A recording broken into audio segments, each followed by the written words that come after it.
election coverage available on your radio dial. We've got a lot to get to. Now, one update on the Senate resolution of Senator Josh Hawley. He will be on Hannity tonight, introducing a measure accusing Mrs. Pelosi of obstructing a Senate trial, which is to occur after the House votes to impeach a sitting president under the U.S. Constitution. Resolution states that if the House fails to transmit articles of impeachment within 25 calendar days, a senator could then introduce a motion to dismiss the articles with prejudice for failure by the House of Representatives to prosecute. It has been 20 calendar days since Pelosi's chamber voted to impeach President Trump on December the 18th. Now, if this resolution passes, and at some point this week, we may be giving out the Senate phone numbers, just giving you a heads up of a preview of coming attractions. But if this passes the Senate, and it should, it would mean that the impeachment clock of Pelosi, she constitutionally does not get to dictate the Senate's role in an impeachment trial. We need assurance. You don't get assurances. Chuck Schumer admitted, and we have the tape we'll play tonight, that he was biased in the Clinton impeachment era. There were 11 specific felonies laid out there. 10 sponsors, co-sponsors, Mike Braun, Rick Scott, Ted Cruz, Marsha Blackburn, Steve Daines, Tom Cotton, John Barrasso, Joni Ernst, Jim Inhofe, and David Perdue. Good for them. Newt Gingrich, former Speaker of the House, here to talk about this, the election, so much more, the taking out of Soleimani, and of course, even that can't get any praise from any Democrat. How are you, sir? Happy New Year. Happy New Year. And, I think actually Pelosi may be subjected to a privileged resolution that she is holding the House in contempt and in disrepute. Because what she's done is, I think, putting the House itself in jeopardy of looking like it doesn't care about the Constitution, and it's so clearly political. And every day this goes on, it just becomes more and more political, and less constitutional, less historic. So, on the other hand, I have to say, Sean, I do think President Trump should send her a nice note, making her the #1 fundraiser for his campaign. By the way, they're smashing every fundraising record.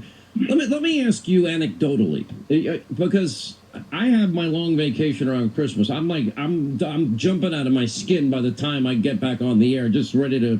I can't take it anymore. I got to let it all out, which is why I came back Friday early.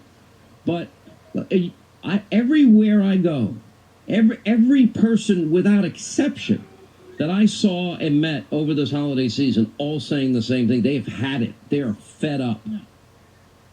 We had random phone calls with people that we're close to who are not at all political, who would just suddenly in the middle of the conversation say, I can't tell you how sick I am of all of this baloney. And I was really surprised. And people who are very non-political just get it. They're tired of it. They think they're all liars, the Democrats.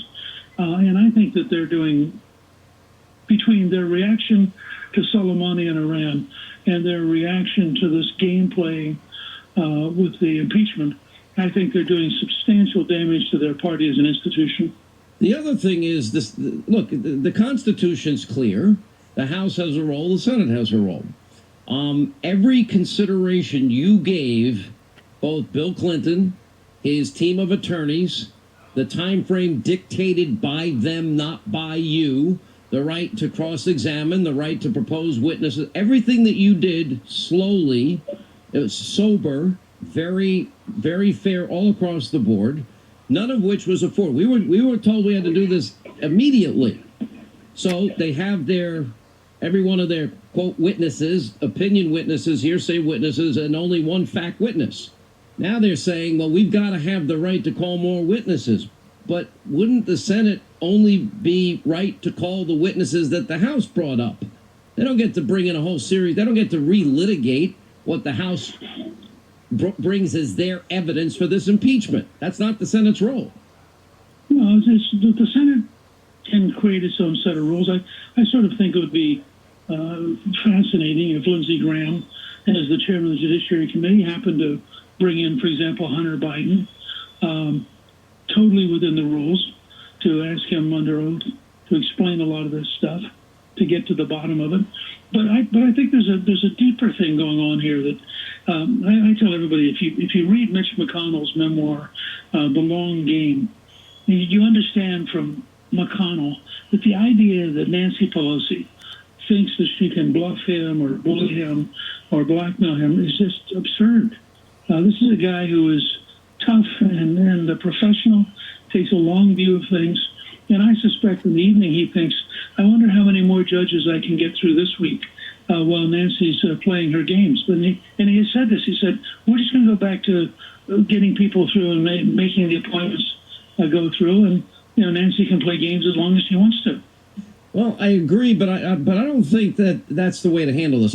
Because it's not fair to, and well, constitutionally, we're not talking about the presidency here. This isn't a game. They've lowered the bar. They politicized it. It's repugnant. It's repulsive. There's no evidence. The whole idea that executive privilege is invoked, and because they seek remedy from the other branch of government when there's a conflict between the legislative and executive branch, and they are getting relief and a decision sometime this year from the U.S. Supreme Court, but they're saying it's obstruction because they seek remedy is insane. So the whole thing is a sham, and it was rushed through, and now they're trying to get a redo or add new articles of impeachment, I guess, in the interim. I guess they're in a constant impeachment mode now. Sure, but you're being reasonable, and you're trying to describe this as though facts matter. Instead of saying Democrat, if you just said this is the hate Trump party, and then you sort of understand what's going on. I mean, these are people who get up every morning and are frenzied. Can you imagine Adam Schiff every morning? He wakes up, Trump tweets something, it reminds Schiff, he turns on Fox and Friends, he starts to get catatonic. The staff has to calm him down.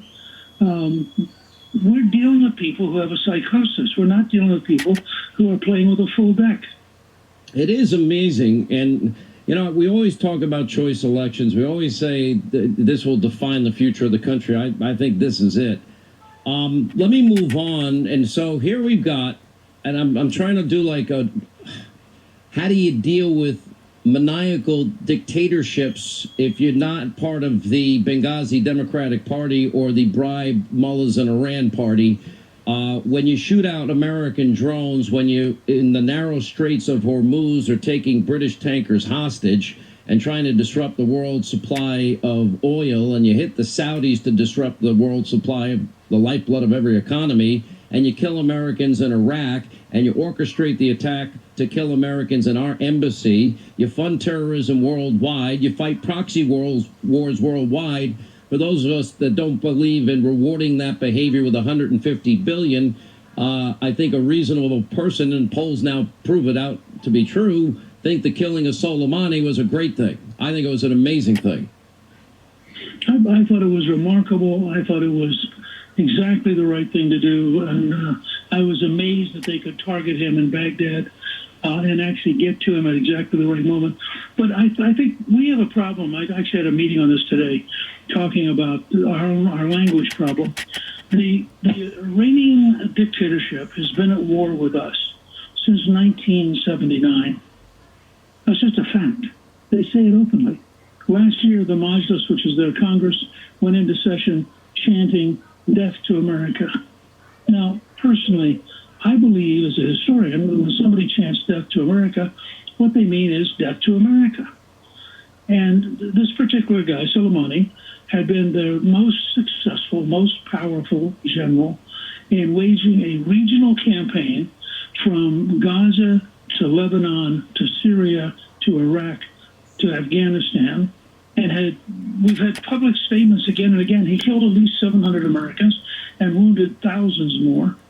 And to suggest that it's inappropriate to take out an enemy general, I think, is just a sign of being out of touch with reality. How do you see that now that Iowa's fast approaching, New Hampshire closely thereafter, South Carolina on our way to Super Tuesday, no real clear front runner? What do you see among the Democratic in the Democratic primary? And maybe Rove is right. Maybe this all ends in a broker